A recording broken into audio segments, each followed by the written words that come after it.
as we implement the standard of care in our practices and work on improving access and equity of device use, as we heard many great presenters talk about this morning, there is an important element to device use that we all need to consider. That is, pump users should receive education on device complications and be equipped with a backup plan in case of device failure. A recently published study examined DKA prevention and insulin pump use, and they found that majority of DKA admissions among pump users could be prevented by providing patients with troubleshooting guidelines and targeted DKA education. So the Barbara Davis Center Peds Clinic decided to ask ourselves, what are we doing for our patients to help them prepare for insulin pump failure? And our pediatric endocrinology fellows who take our overnight and weekend calls chimed in with their insight. And they shared that they were getting so many calls from patients and families who had a broken insulin pump, but didn't have any long-acting insulin in their fridge or at the pharmacy to use until their new pump arrived.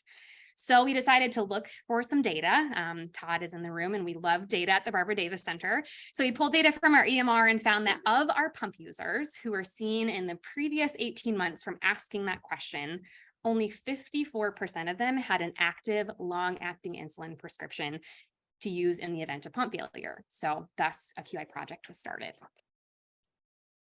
So we used the SMART goal format to write our aim statement for the project, which was, as you can see here, to improve the percentage of active long-acting insulin prescriptions for pump users seen each month from 54% to 61% within 10 months.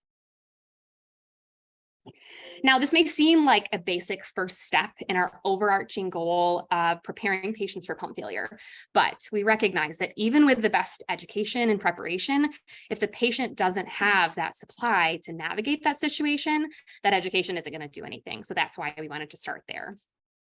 There were several key drivers of improvement that propelled this project forward and included health literacy, education and support, use of data, as well as insulin therapy. And each of these drivers connected with our two main interventions and PDSA cycles. The first intervention was to start talking about the issue. That's it. We gathered a multidisciplinary team, which was comprised of our pediatric endocrinology fellows and faculty, an advanced practice provider, members of the nursing, dietitian, and social work team, as well as a pharmacy technician, as well as our medical record analyst. And as a group, we defined the problem, agreed on metrics and goals, and solicited ideas from the rest of the clinic team on actual process changes. From those discussions came our second intervention in PDSI cycle, which was to insert standardized language in our printed after visit summaries, which would prompt providers to give long-acting insulin dose instructions and ensure that their patient had that long-acting insulin prescription before closing their note. And you can see kind of a snippet of the language that we use in that AVS on the screen. What it says is, in case of pump failure, patient's name, their long-acting insulin doses, so many units every 24 hours. We go on to give more instructions about when to give it, how to resume your pump, and that language is all in there. Again, I mentioned before that at the BDC, we love to utilize data. We also love to utilize all the many functions of our EMR, and it has the capability to automatically pull enter data from flow sheet rows into visit notes and after visit summaries. But with this intervention in PDSA cycle, we decided to make the long-acting insulin dose a wild card, which you can see is those 3 asterisks. And what that element does is it's a hard stop. It forces the user to make sure that they're manually entering data and also do a manual calculation before they can actually close their note. So again, that piece that we talked about earlier, like it's hard to deviate from that because you get a hard stop on that. We also intentionally decided on the manual calculation just to ensure that the provider is taking that crucial moment to give the most accurate dose recommendation for their patient based on their insulin needs. We know that those pieces of information can be found in pump reports, but again, we want that provider to take the moment to make sure that that is accurate based on what their patient's needs are. So throughout the project, to assess our progress and performance, we continued to extract data from our EMR to examine monthly prescription rates. And our run chart here shows that we saw an increase in prescription rates of long-acting insulin for pump users during the planning phase, again, when we were just starting to talk about the project, as well as following our intervention with the after visit summary update. And you can see here, we actually wound up exceeding 70% 10 months post-project start, which was very exciting. Using a Kruskal-Wallis test to compare the three groups, so the baseline, planning, and ABS intervention, we did find that our changes over time were statistically significant between the three phases of the project with a p-value of less than 0.05. So despite achieving significance, we did face some challenges and barriers throughout the project. Our providers shared some insight that when a patient hadn't had long-acting insulin prescribed for an extended period of time, for example, if it's been more than 12 months, the process to renew the prescription just required more manual entry and more time. And we know that charting burden is already high. So really ideally with our improvement processes, we want to eliminate adding more clicks. Additionally, the Barbara Davis Center has several standard practices for our education process. So for example, our new onset education follows a very routine structured process. We always talk about sick day management at 1 month post-diagnosis.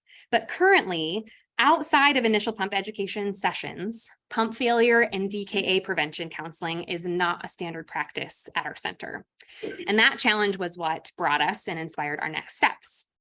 So in our goal to improve our patients' ability to smoothly navigate pump failure and prevent DKA, we plan to continue doing what we're doing. We want to make sure that our patients have long-acting insulin prescriptions. But further, we plan to develop and implement a pump failure action plan to assist our patients in utilizing that prescribed long-acting insulin.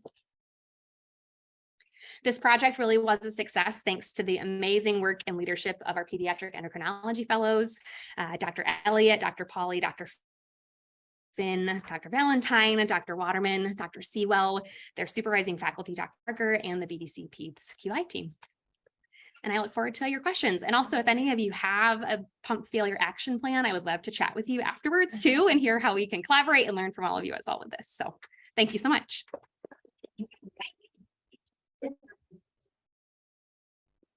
Yeah. So this is great. Thank you. Yeah. So if I'm understanding correctly, your data showed the percent of time that they actually wrote a prescription.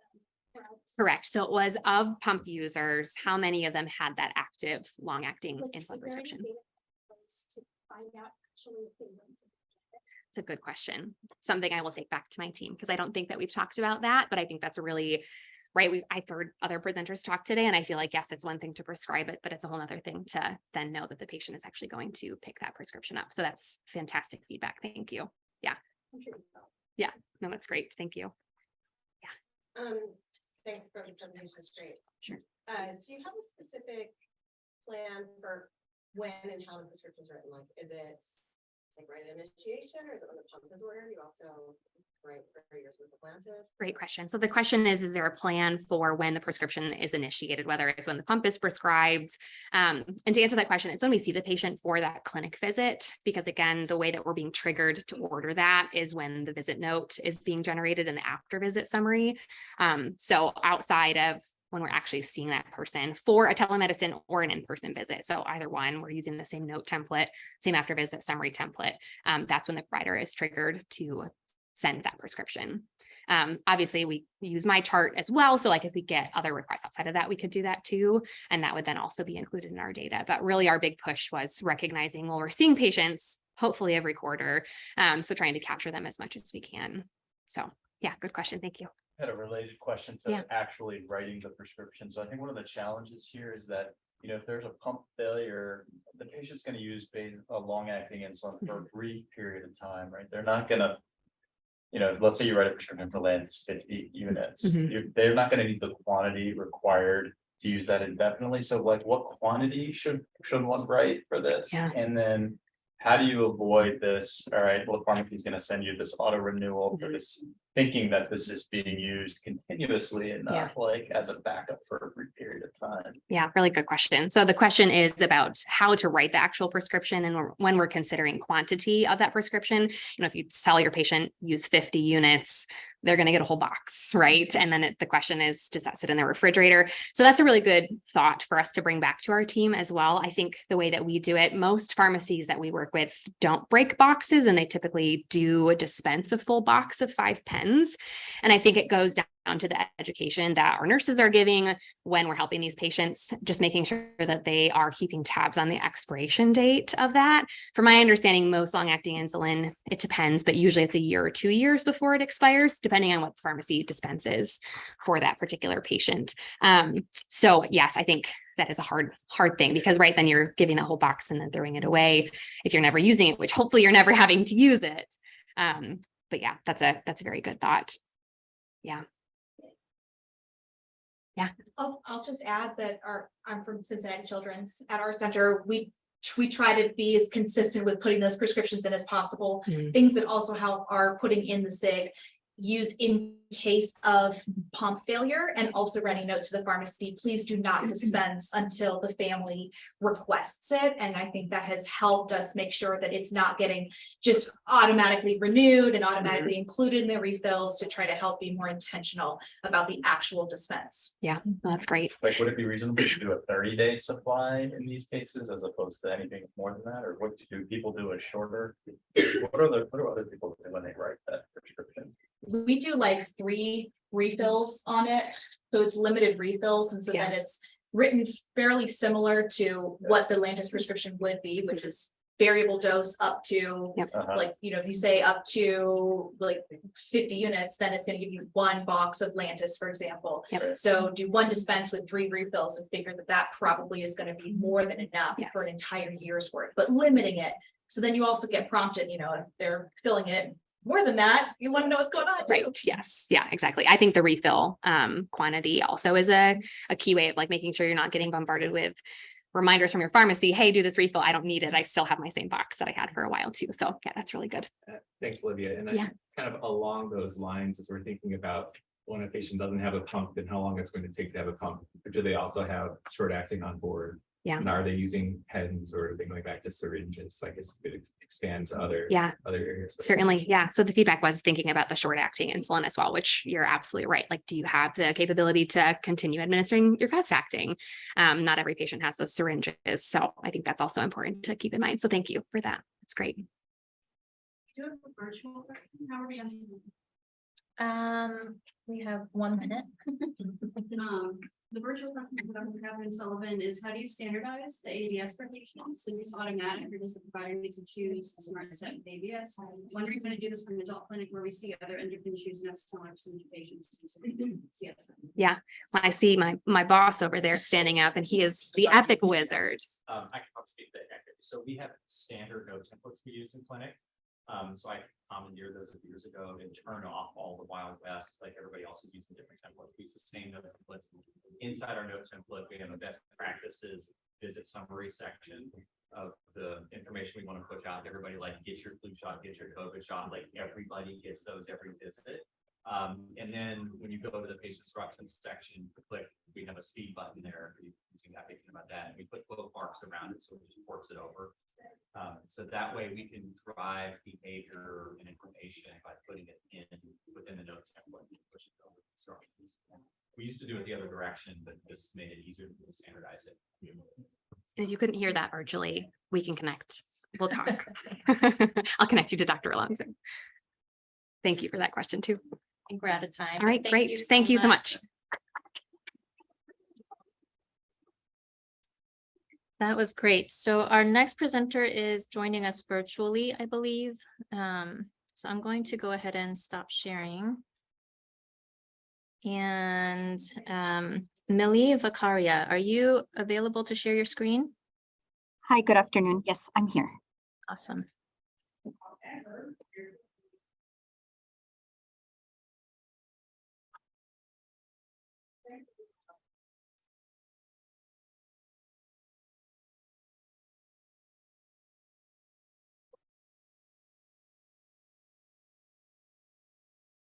Tell me if you see this okay.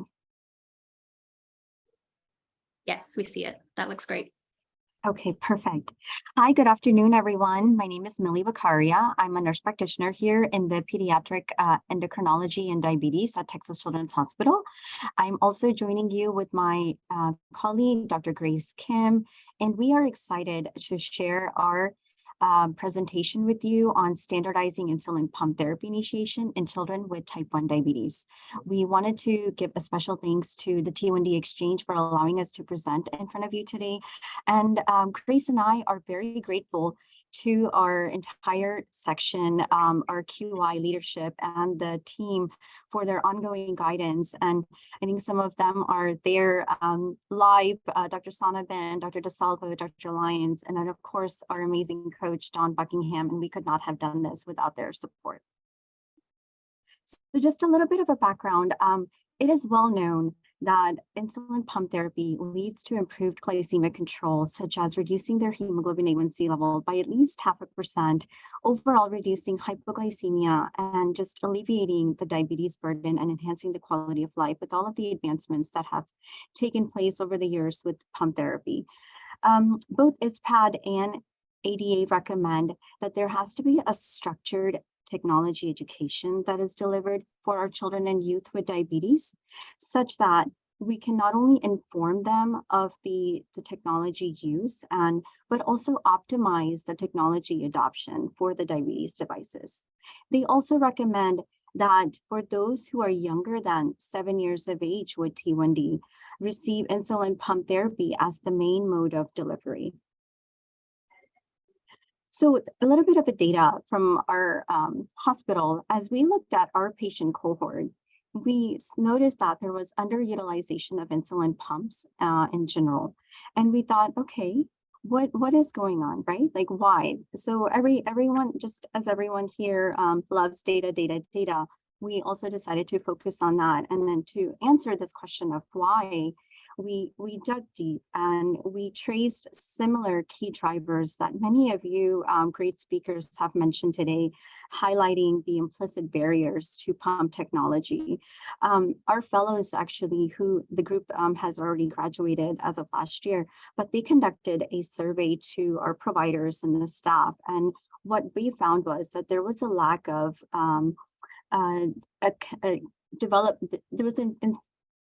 there was a lack of a standardized process in general for the pump starts, and overall not a departmental consensus in place to prescribing pump therapy. Through the survey and the discussions that we held with our key stakeholders, such as diabetes educators, the staff, what we also found was that some providers were requesting for certain A1Cs to be at a particular target range in order to prescribe pump therapy, while others were wanting a certain age at the time of pump start. So these barriers are well known, and we know some of the things that are happening at the system level, such as insurance coverage issues. So overall, keeping all of this in mind, and definitely the patients and the families at the center of all this, we decided that we wanted to reduce any sort of implicit bias by increasing pump starts in our new onset T1D patients, those who were diagnosed less than 1 year of age, by at least 5%. So we started small and we trialed this at one of our community campuses, the Woodlands campus. And we had patients and families at the heart of all this, where we wanted to make sure that they were well supported and they had the best technology and the tools available to start their T1D journey right. So keeping all of this in mind, our global aim was to standardize the pump initiation process. And really, we created this pump initiation algorithm, or so to speak, the protocol, to bring everyone in the entire section together and eliminate any sort of biases that may exist.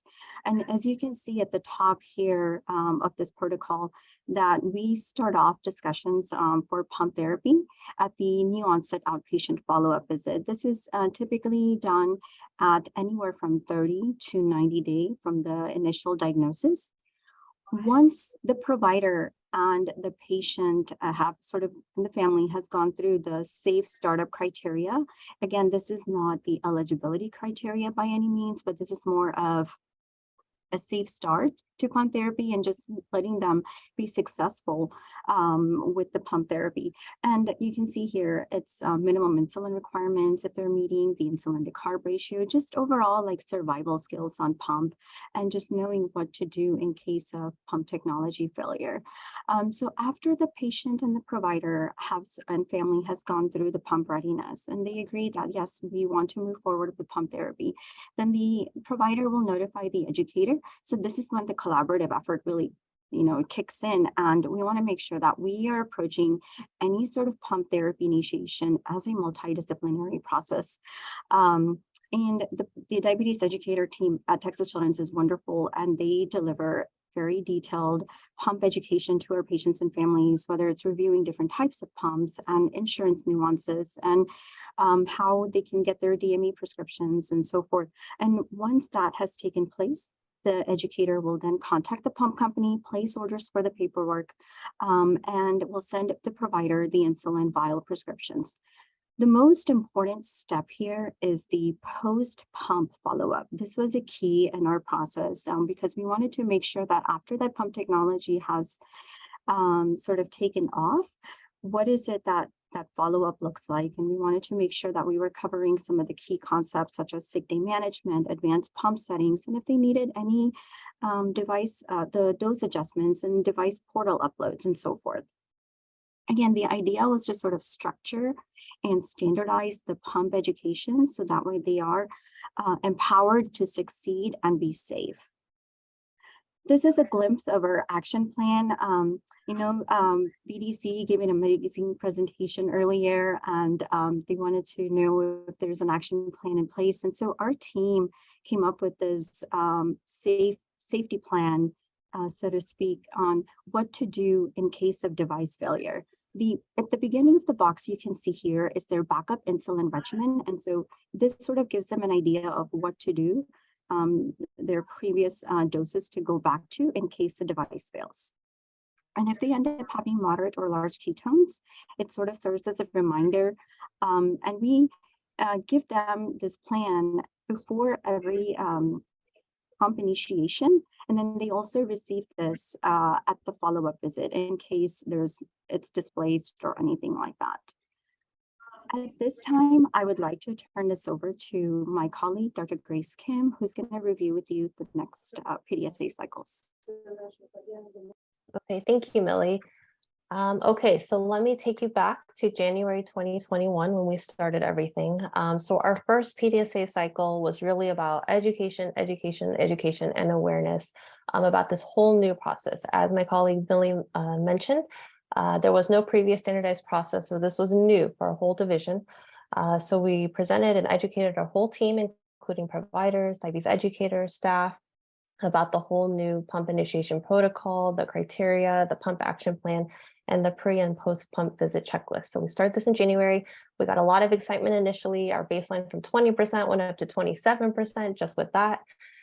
So then a few months later with our second PDSA cycle is actually implementing this whole process. And we realized pretty quickly, we initially were introducing it at the first 30-day follow-up post-diagnosis. However, we got a lot of feedback that it was a little bit too early for patients. A lot of patients still getting adjusted to their insulin to carb ratio technology with continuous glucose monitor. So we pushed it back to introducing at the 90-day post-diagnosis or their second outpatient follow-up. Our third PDSA a few months later after that was in the summer 2021 when we realized that the post-pump visits were not clearly identified. So there was a delay in figuring out, oh, these patients, recently diagnosed, recently on pump, they need all the specific education. So we just labeled when it was scheduled that, hey, this is a post-pump follow-up. And so that helped a lot tremendously, and we had a lot of good uptick with that. And then our last PDSA a few months shortly after that, in the fall of 2021, our numbers went down a little bit, but that gave us time to kind of think through the whole process, figure out what we needed to adapt and change. And we ended up greatly simplifying the process and the action plan and reminding everyone about this process. And shortly after this, we did see a huge uptick in our numbers. So next slide is the results. So as you can see here, So this is for all patients, type 1 diabetes, less than 1 year of diagnosis. Their pump usage, we started baseline around 20%. With PDSA 1, it went up to 27%. With the second PDSA of implementing the process, things went up a little, sustained. With the third PSA, again, maybe a little bit of an increase, and then it dropped, which we're attributing to many factors, including Omicron at that time and staffing at that time. But again, with all the adaptations, we implemented PDSA 4, and then we did see a nice increase to greater than 30% of our patients on pump use for our new onset. So we were very happy about this and that it was sustained. Next slide. Okay, so what did we learn from all this? We learned that early, standardized, and multidisciplinary education really helps with a structured and effective way to increase the uptake of pump use in our type 1 diabetes patients. And it may reduce healthcare disparity via elimination of the provider biases, as mentioned before. And we're working on spreading this to the other campuses. We have 2 other additional larger campuses that we are working on spreading to. Next, and then lastly, we want to acknowledge our whole team that's been involved. It takes a village really to make any change to help our patients. So we are very grateful for everybody involved that's been helping with this whole process. And I think that is it in references. We can take questions.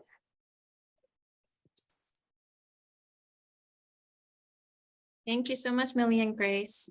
We have time for maybe one question. I was not doing a good job at keeping time, so we're running kind of behind. But if anyone has a question, maybe we have time for one. Yeah. So you talked a lot about the process. Have you tried to look at outcomes like A1C and how they track like on pump, not on pump? So the question was, you've spoken a lot about processes. Have you tracked any specific metrics like A1C, time and range, things like that on those who are on pump and not on pump? Yes, we are working on tracking those at the moment. We're digging into that data, but we do not have it at the moment. All right. Thank you so much for presenting, Grace and Millie. We're going to move on to our next speaker.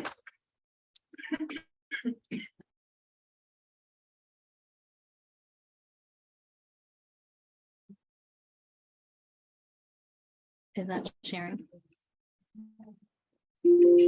Okay. So I want to welcome Andrew Lavic. I'm so sorry.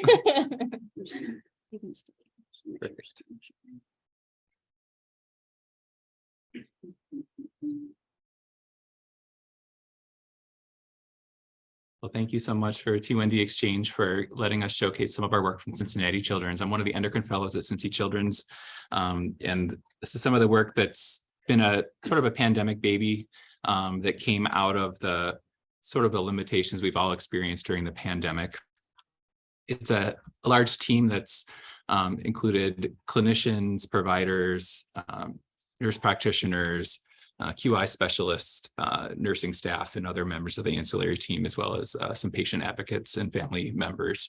And so just to give you some ballpark figures for Cincinnati Children's, we see about 2,200, carry about 2,200 patients with type 1 diabetes. It's about 200 new visits a year or new onsets per year.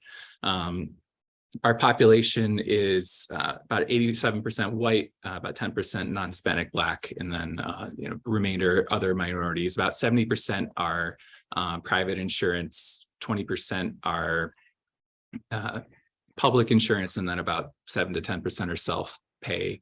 And we have 14 physician providers, about 8 NP providers, and an awesome support staff in addition.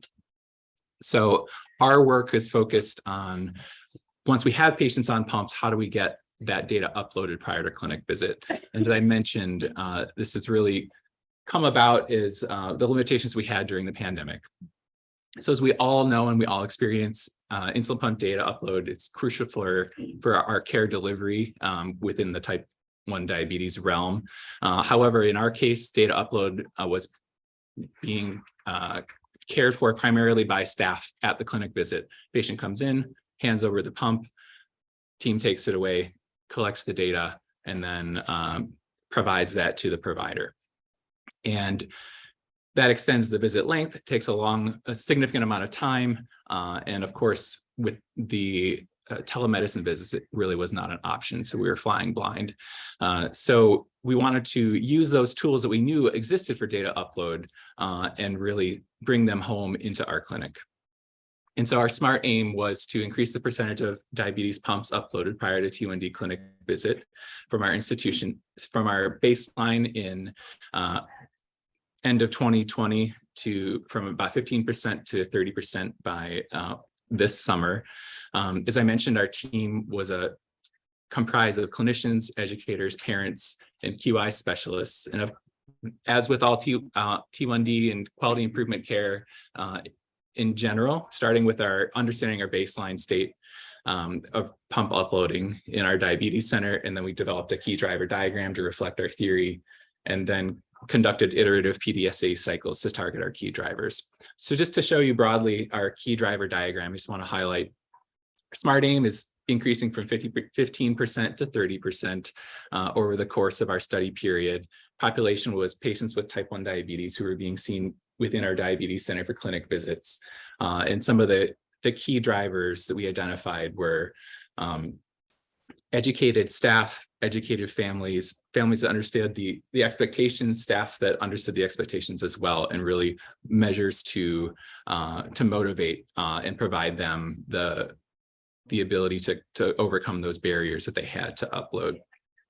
And so what we found is this was a big process change for our clinic. And so one of the first big challenges for us was just providing that in new information that the status quo is going to be changing. And we were really encouraging families to upload their diabetes devices prior to clinic visit. And so this started out by a combination of discussing this opportunity and this request at clinic visits, but then also sending out mailers to all of our families within our diabetes center.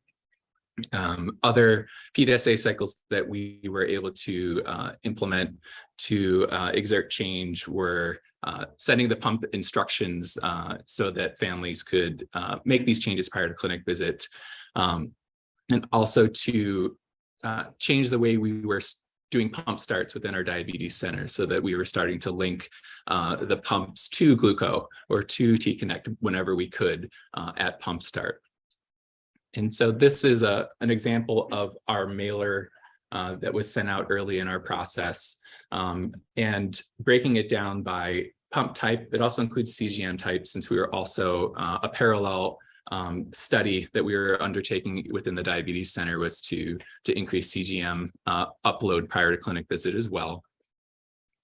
And what we found, I know that we're blocking off the top, but we did have a 25% increase in the percentage of pumps uploaded prior to clinic visit from our initial at 15.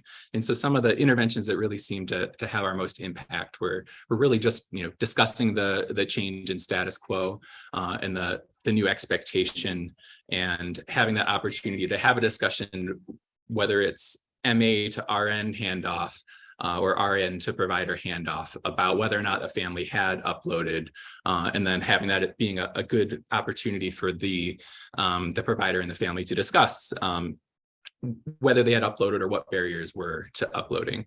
Also found it very helpful to provide as seamless an instruction we could in order to help families through this uploading process. And some of the challenges we found with that were really based around requiring families to have multiple different logins and usernames to, whether it's Omnipod, Pod, or Central, and then Gluco, have all of those passwords all at one time so they could make the jump. And usually once we had them linked to the system, linked into Gluco, we could capture them and move forwards. Another intervention that I already mentioned that was been really successful, and I think it's going to be very important for us moving forwards, is capturing our population when they're starting on the pump, so that we can continue to grow our linked population as we go. So overall, we've had a 25% increase in pre-pump or pre-clinic pump uploads in counting. So that's To break it down in numbers, about 50 more patients per month with data uploaded pre-clinic. We haven't really looked back to see whether it's changing our clinic cycle time to see if we are shortening clinic visits. Are we shortening the time into the door to out of the door to lessen that burden on our families? And that's certainly something we want to look at moving forwards. And of course, 40% is not 100%. So getting a better sense of where our gaps are. I think it's time for us to, whether we review a Pareto and identify where our gaps are, I think it'll be very helpful to find those limitations so that we can take it forwards. Certainly with the presentation of Omnipod 5 over the last few months, we're going to have a nice big bump up, but it also requires a certain level of activation energy to make sure that those families are linked. And so that's something that we're currently making, preparing a new email to send out to families, providing, again, pump by pump type in order to really get ourselves over that hurdle. Once we continue on with this work, I think one of the exciting opportunities we have is working with some AI guided modifications that we already have is another process occurring in our clinic to say, you know, with these patients who already have data uploaded, it certainly helped us when families are calling in for sick day and want to review. We can just pop right on Gluco and get a sense in real time what's going on. But we may even be able to work with remote monitoring and potentially AI guided remote monitoring, so we can send changes and still manage our staffing requirements in clinic. So with that, I will thank you all again for your time, and please let me know if you have any questions.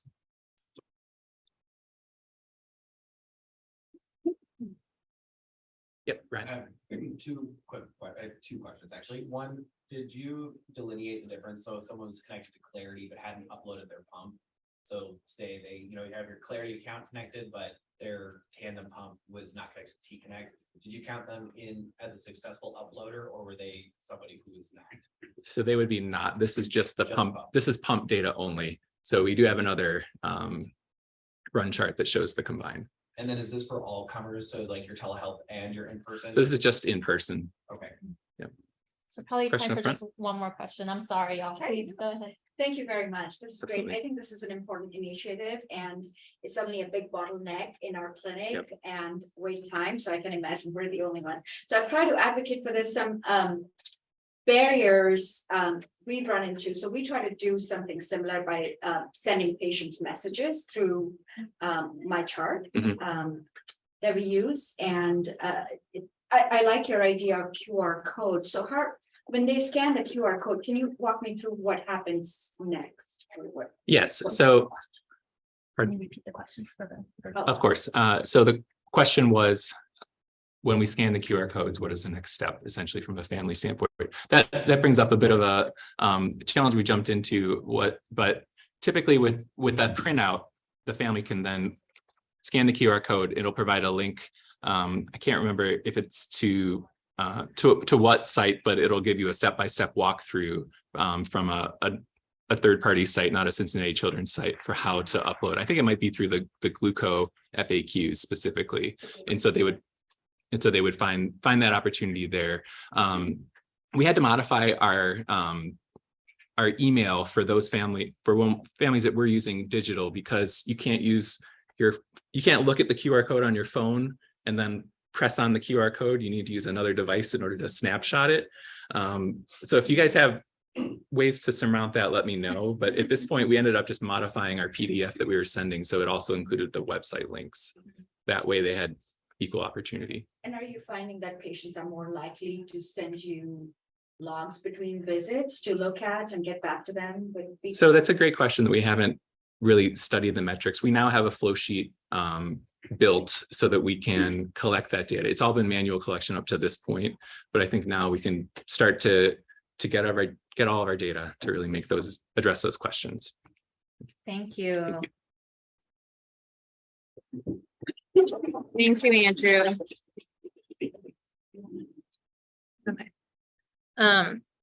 So that was great, really very creative strategies you use. And if there's time at the end of this next presentation, we can certainly have y'all pose other questions from all the presenters. All right, so I wanted to introduce our last presenter. I was told she may or may not. Oh, she's on virtually.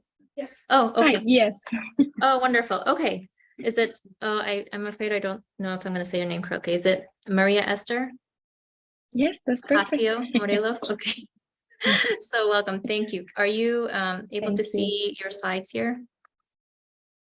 Not yet, but I can share my screen if you. Sure. We'll let you, we'll come off. Yeah.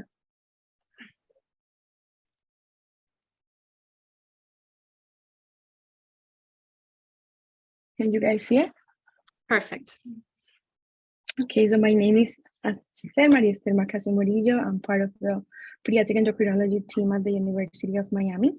The rest of my team is actually over there.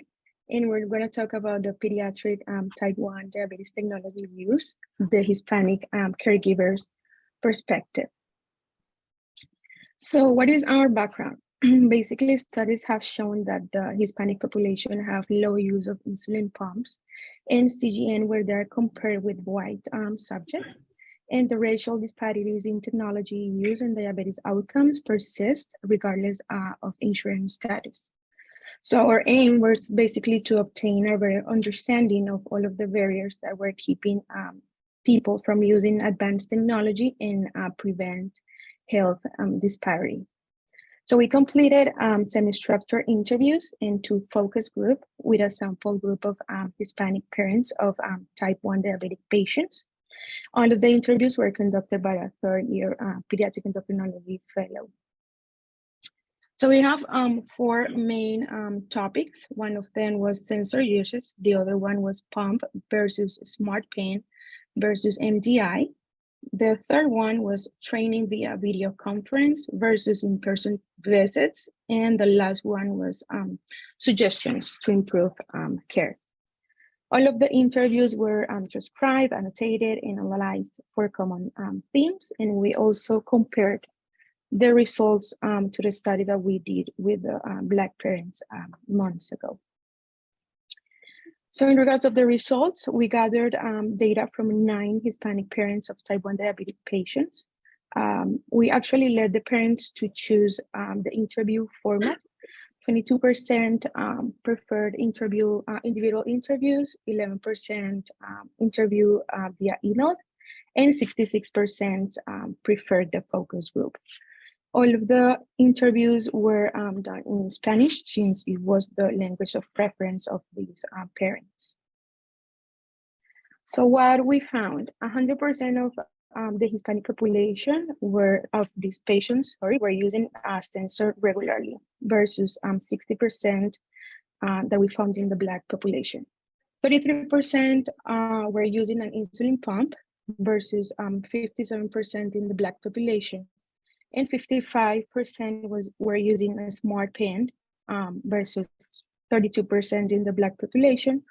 1 parent reported using neither pump or smart pen. So here's to show you the comparison between the Hispanic population that is in blue and the Black population that is on red. The first column is regards of sensor, using the sensor regularly. That is 100% for the Hispanic population. Next one is the insulin pump that in this regard, the Black population actually showed a little bit more of usage. And the last one, smart pen, which the Hispanic population was using more than the Black population when compared. So we found several key barriers to the technology use in this focus group. First, and actually one of the most commonly mentioned, it was the fear of doing something wrong at the beginning. Also difficulty like understanding how the pump worked at the beginning as well. Difficulty with the initial telemedicine training during the COVID pandemic, and insurance problems, including language barrier and refills as well.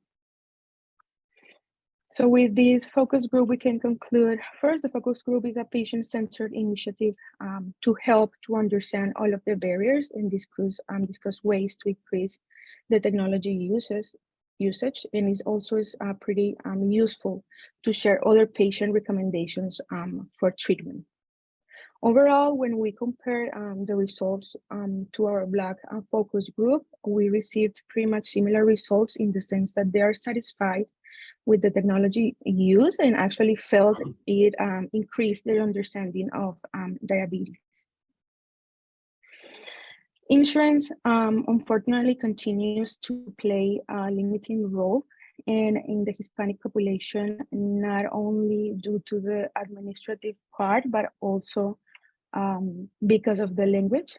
Some of the parents mentioned that many times it was hard to understand, even though they speak English, it was hard to understand all of the terminology that they were using sometimes. In this study also taught us tools for organizing focus meetings for different patient populations to increase the patient participation and input, and we need more studies to increase the understanding of our population and to increase the device use. Any questions?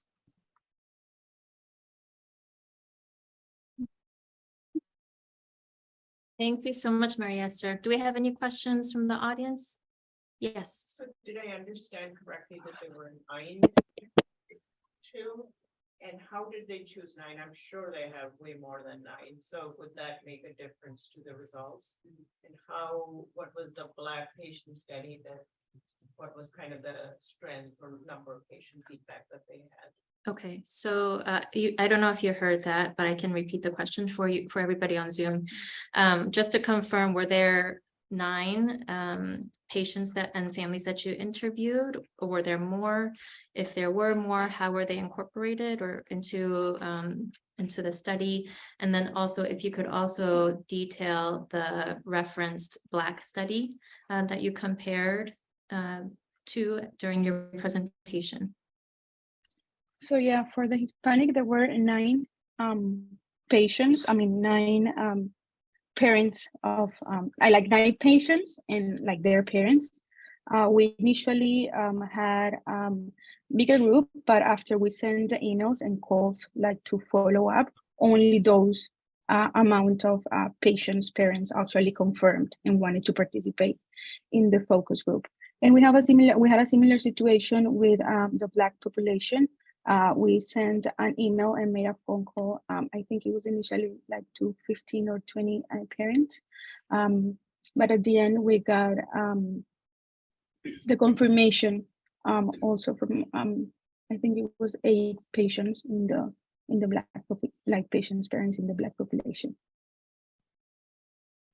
Thank you. Yes. I was intrigued by the number of the 5 of the 9 being on smart pen. Is that something as a baseline you're seeing in your population, or is it an outlier in your bank balance? So the question was, there's some interest in 5 of the 9 participants being on smart pen. Is that similar to what you see in your general patient population, or is that an outlier in your study? Actually, we were trying to discuss that result because we're not sure if maybe, especially with the Hispanic population, this is only seen, I think, in the Hispanic population. Dr. Sanchez, that is over there, can help me a little bit more if she has a different perspective. But I think the Hispanic population most of the times want to like start with a less invasive form of like technology before fully like understanding and feeling like comfortable moving to the pump. But I think this is most of the time with the Hispanic population, and I think it's also insurance related. But I know if Dr. Sanchez over there has a different perspective. So we're trying to put all of our patients, if they're not on a pump, we try to have everybody on an in-pen. So most of our population is either on an in-pen or a pump. And like she said, there's a number of people who don't want to go to a pump, or maybe that's a little bit complicated for them, so we'll go with the in-pen. We can also get in-pen sometimes as cheap as $35 per patient, depending on their insurance. So some of the patients, like some of these are indigent patients that they don't have insurance, we can get the pen for them cheaper than we can get a pump for them. And then just to answer the other question about, so we actually had sent out the request for the focus group to initially like over 40 parents. And the initial focus group was supposed to be actually more than 9. And then this involved like many phone calls, many emails. And even to the point where we had people signed up to the focus group, like originally I think it was supposed to be like 12 or 15, that first one. And 9 is what we ended up having.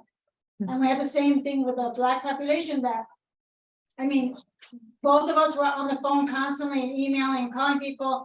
And it was surprisingly much more difficult to get people to, I think people said they would do it, and then they were like, just didn't show up and it was all by Zoom, and we were like, email, phone calls, well, however you guys want to do it, we're, take your information. It was difficult to get that. Yeah. So I wondered if the results would be different if you kind of asked the same questions as they came into clinic, so. I'm sure it would be, because again, people participate, maybe the people more likely to use a sensor, use a pump, use an implant, but we're like, well, we have to start from somewhere, let's start with that data. But yes, we would have liked to have had a wider range of patient groups. We did try to when we picked the Hispanic group. So in Miami, you have very, very wealthy Hispanics, and then you have very, very poor Hispanics. We tried to pick mostly the ones that were like on Medicaid or indigent. So we did not try to put anybody on private insurance. We figured they're already doing well. We wanted the ones that were running into trouble. Thank you.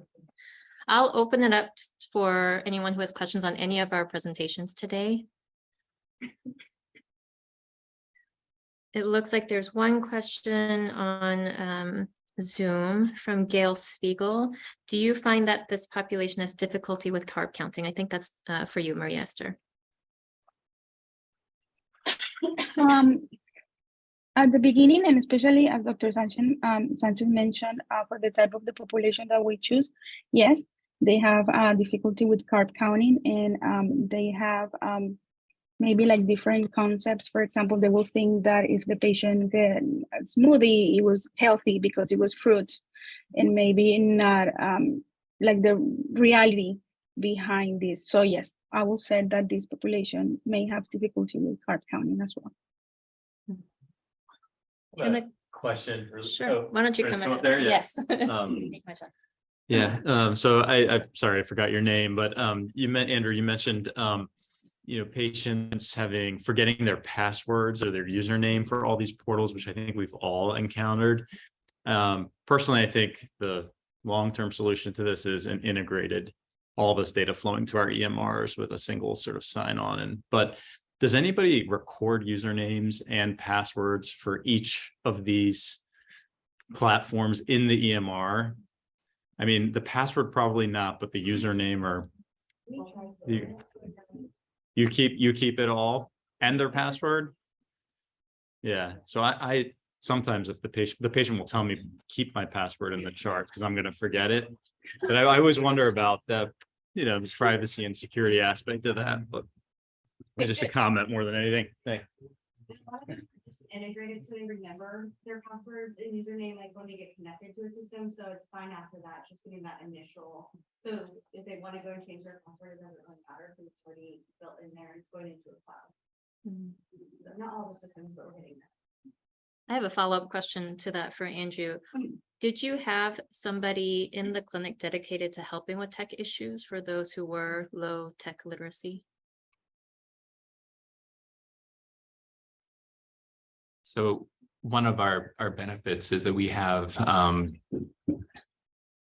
few CDCESs that are our tech team, and they're our go-to within our clinic. And so they're available by phone and pager essentially at all times in clinic. So if we do have a family that's having trouble, we can call tech team, and they'll come down and they'll troubleshoot. And of course, like everything else, it's can be staffing limited, but it's certainly been an asset to us. And I know that I'm sure members of our division can talk a little bit more about how we've managed to make that financially feasible for our division. But it works both from new starts inpatient where we're having issues with a pump or getting a Libre started on somebody, as well as outpatient. And so that's been an opportunity for us. And in many cases, when we, even just last week, when I had a family come in who was not linked, they had every effort at home to try to link them. And it certainly did take that extra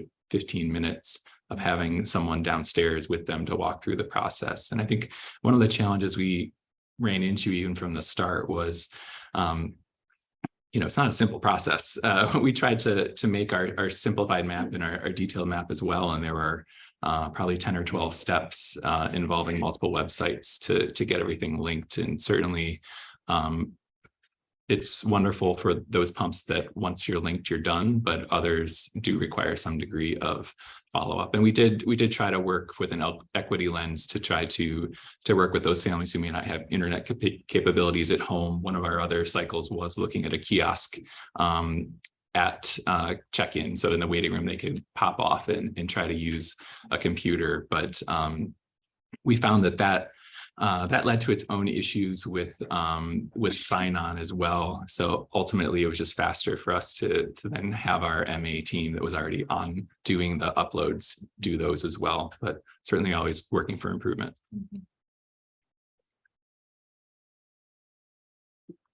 All right, thank you all. I think we're right at time.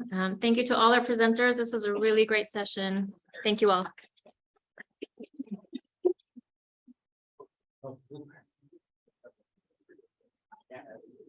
Yeah, log off.